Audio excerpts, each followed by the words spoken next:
Have you ever heard of Bubak? The sack man, as locals here refer to it. My family first arrived in Poland, or Svetlane, as my father jokingly calls it, on a plane from Frankfurt, Germany. We arrived in a small town named Ustron, where we settled in for the next few years of my life. I could still remember my childhood home. It was this wonderful red brick hut at the end of the street near the woods. The transfer to a new country was, well, difficult to say the least, but with my grandmother holding my hand every step of the way, I managed. I could still remember her toothy grin, that one mole on her nose. More than anything, though, she loved her garden. The one thing that could still give her joy, apart from us, of course, was the massive garden hidden behind the house's lengthy exterior. The garden had to be protected, so I guess that's why she had it. Sitting in the green shed, behind our bicycles and resting in between 6 large jars of jam, was a scarecrow. I can't exactly tell you what it was, but the thing always gave me an uneasy feeling. The aged straw it was made out of, or the tattered clothes of children it wore really didn't bother me. You see, it was the eyes. They were strained, human-like, and the color was completely sickening, a rotting, almost fleshy pink. I always had a strange feeling about it, the way the eyes followed me, the way the thing's hands were always just too close to me. Still, I never actually broke down crying at the sight of it, but it was definitely strange. Then, it started to get into my head. I forgot this happened, maybe when I was around 4. I had a dream, a very, very vivid dream. My little mind began racing.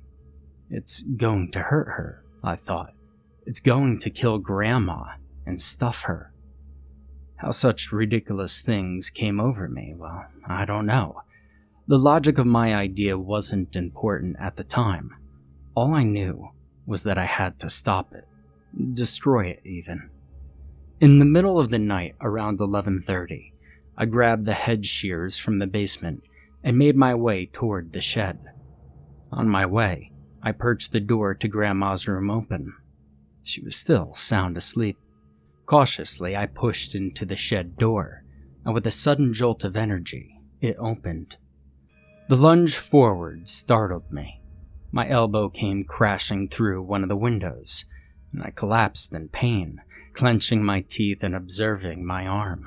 Multiple shards of glass were wedged into my skin. The pain, for someone my age, was nearly unbearable, but I had to push forward. I had to save her. Our bicycles were in direct view now. The blood from my hand now made a small trail on the floor. I unhooked the bicycles, one by one, and moved them aside. My eyes widened. The scarecrow was not in its usual spot between the jars of jam, and a cold hand clamped down on my shoulder. It was Grandma.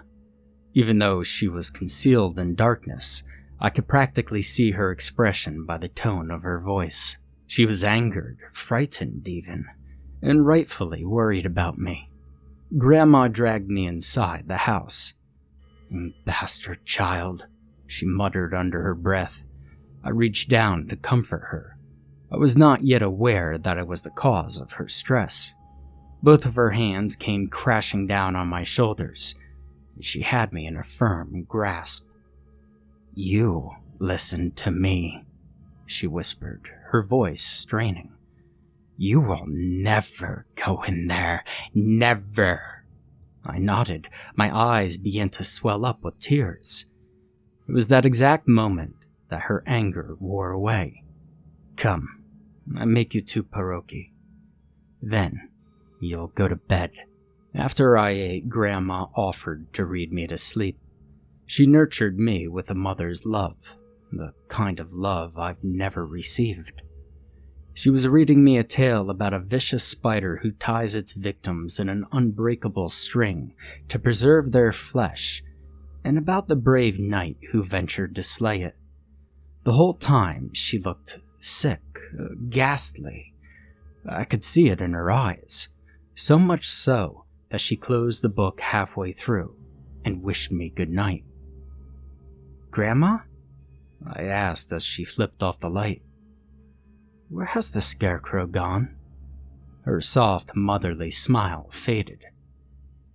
"Gone," she replied. "I burnt it." Confusion grasped me throughout the night. I rolled in my bed, wondering. How did she know? I had never told anyone of my fear, nor did my face easily give it away. I was scared for the first time in my life. Besides that incident, I had a pretty good childhood. My dad spoiled me with gifts every Christmas, much to my siblings' dismay. I was constantly surrounded by friends at school. Then I turned 14. My life changed. The rivalry between me and my siblings, although not as childish, was just as intense. And I got to the point where one of the little shits, Luca, nearly strangled me with a leather belt. Things were the worst between him and I. Then, one day, Dad proposed taking a hike.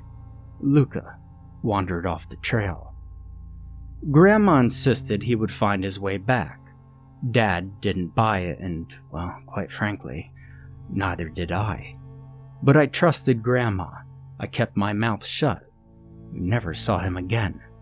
Dad and I were ruined. I began seeing him, and not just in my dreams. The funeral reception was relatively small, as Dad thought it would be, appropriate, only to invite close relatives. Mom had insisted that she come. Just the image of my mother brought Dad back to memories of the divorce. Merely thinking about the divorce made him angry. The anger and depression haunted him night after night after night. Needless to say, he declined Mom's pleas. Dad fell into yet another depression. This one worse than the last. He barely left his room, much less go to work. Tensions between him and Grandma were high. They broke into fights. The fights at first were just merely verbal spouting, escalating into violence. Police officers appeared at my house the next day asking to speak to Grandma, and Dad had disappeared in his car for a quick drive. He never came back. It was just all too much for me.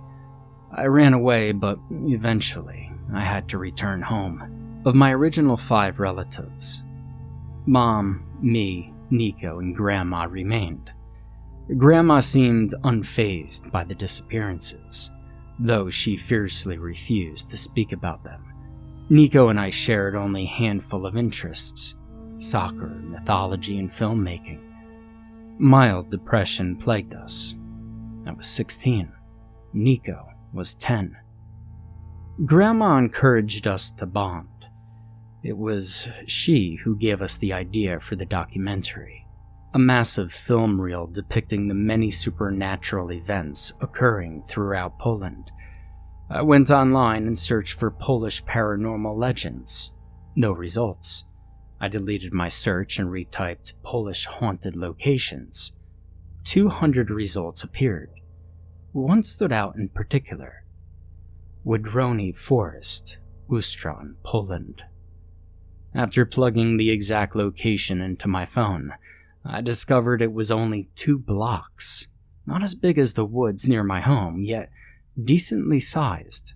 My brother asked Grandma to borrow some of her filming equipment. Then we began. The first few minutes of the film were nothing exceedingly special. A picture of the house overlapped with Nico's voice, introducing us in the documentary. There wasn't really all that much to document. We basically just showed our viewer around the house. Nico and I agreed we would save a trip to the forest for our finale. For now, though, a short clip of me walking down the basement steps near midnight would be satisfying. I wasn't entirely sure there would be any paranormal activity in our house specifically, but even if not, We hoped that the very idea would terrify our audience. Nico was too much of a wuss to do it himself, so I went. To be honest, I was also terrified. Grandma usually forbids us from entering the basement throughout the day, much less in the middle of the night. Slowly, I inched my way down the stairs and into the dark abyss. My heart pounded with every step. I didn't have the courage to make it all the way down. Halfway was good enough.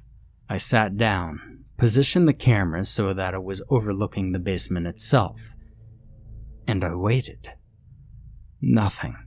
The only present sounds were my lengthened breaths and the boiler further downstairs. The whole concept suddenly seemed so childish and naive. Then I heard something, and I listened. The sound approached until an empty soup can rolled into view and stopped inches in front of me. I rose from my spot. My legs felt weak. It was as if they might give in at any moment. The hanging lamp attached to the ceiling flickered to life, and a shadow overlapped the soup can. I inched away. My camera was still on, and a figure came into view. It was a child, its face a vacant blue, its eyes missing from their sockets. It reached for the can, and it spotted me, and then it smiled. I screamed in utter horror and practically trampled myself as I hurried up the steps. It carried a disgusting odor with it. My hand was on the doorknob, which I promptly twisted and pulled. Two hands from upstairs powerfully grabbed me and pulled me up. It was my grandma, still in her cooking apron. The breaths I was drawing in seemed unreal, as if I shouldn't have survived, and I glanced over my shoulder. The creature had vanished into the darkness. The light switched off. Grandma grabbed me by the ear and pulled me into the room. Believe me, I tried to reason with her, but nothing came through. I offered to show her the video. She ripped the phone out of my hand and threw it down the stairway. "Oh, you spoiled little shit," she scolded. "This is exactly why your father died, Ethan. He never listened, even as a man." She threw me into my room. Nico had already drifted off and was oblivious to the commotion. "You're gonna stay in here until further notice. Is that understood, child?" I nodded. My face was wet and drained of color. Grandma nodded and slammed the door shut. Spoiled little shit.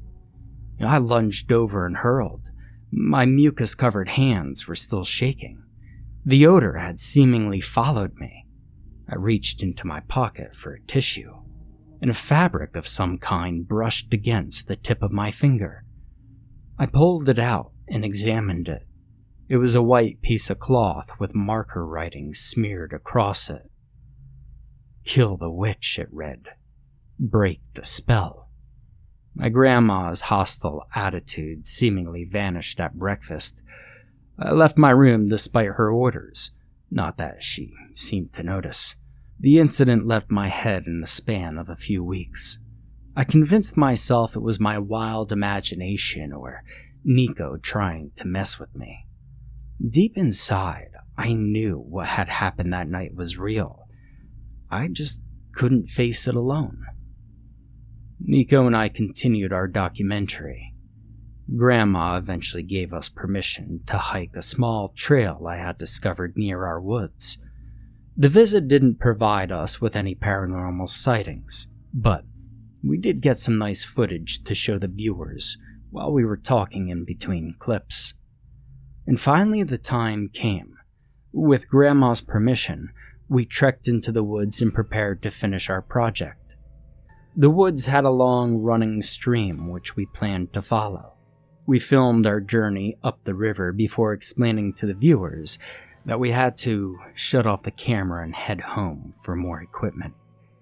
Nico slathered his arm in mud and, yes, animal feces. We had grown a kind of attachment to the whole concept of the documentary, and was willing to take strange risks to achieve it. Another 2 minutes of walking, and we arrived at our destination. The ruins of a wooden hut near the heart of the forest. I turned on the camera and filmed myself walking towards the house, shaking it and speaking inaudibly for effect.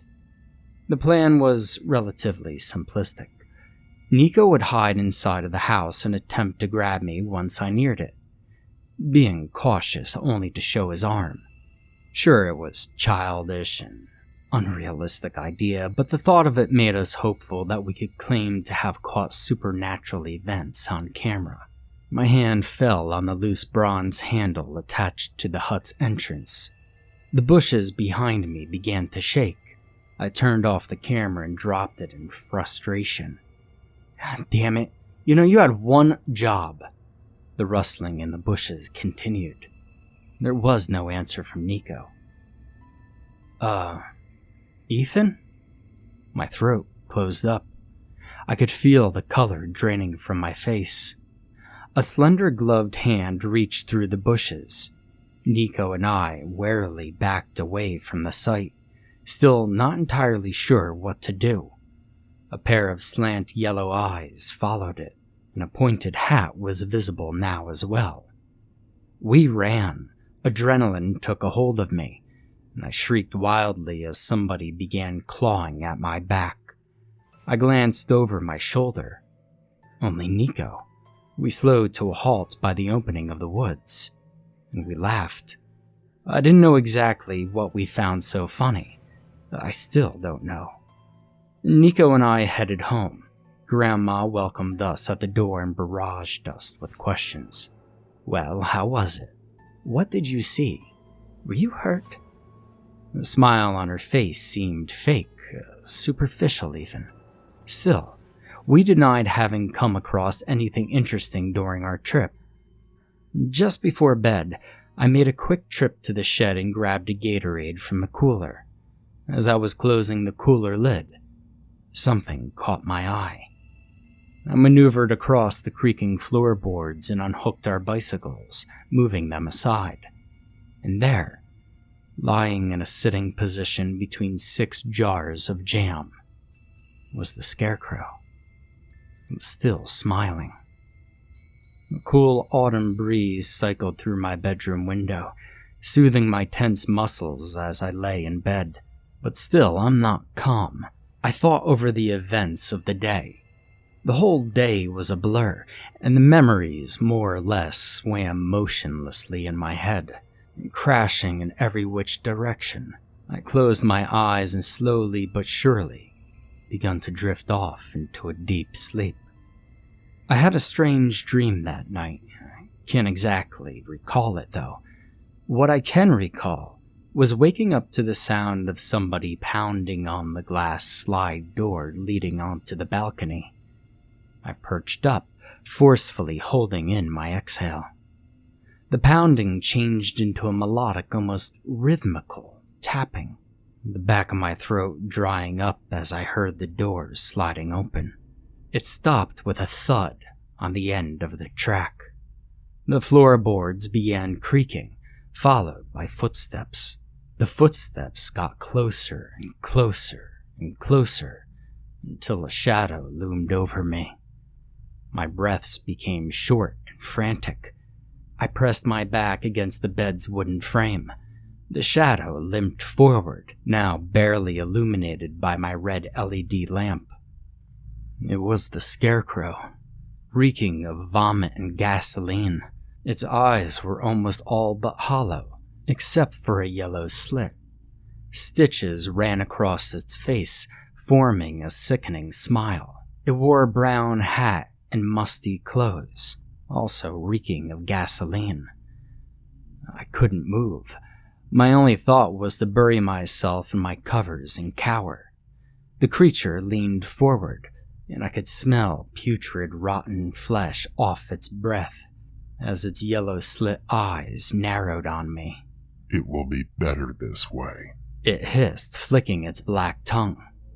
My instincts took over. I bolted out of the bedroom and hurtled into the darkness of the corridor. The creatures stood motionless, watching me. It gave me a childish giggle and watched me disappear into the dark. I ran downstairs looking for Grandma, hollering her name. No answer except for the sound of my own voice echoing off the basement walls. I passed the boiler room, past the storage closet, and I stopped in my tracks.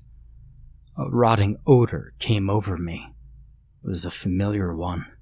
I spun around and saw something laying on the table. The apparent source of the smell. Even from such a short distance, the thing was blanketed in shadows. Luckily, a small ceiling lamp dangled above it. I pulled the short chain attached to it, turning the light on. My eyes swelled, and at that moment I'd wished I'd never turned that light on. I wish I never went into that damn basement in the first place. Luca was laying on the table. Not just Luca, though. It was Luca's corpse, nearly completely covered in a strange way, held together by hay and wool and straw. Stitches ran across his rotting face, stretching his mouth out into a wide smile. Ethan, I had to conserve the body. It was the only way. Grandma's voice seemed solemn, sincere. I pulled myself back to reality. Luca was dead, and now, after years of him missing and all the mystery, I knew why. You murdered him. I spun around. Grandma donned a lovingly motherly smile. Her posture was stretched and welcoming. Oh, my baby. It had to be done. Tears began to stream down her face.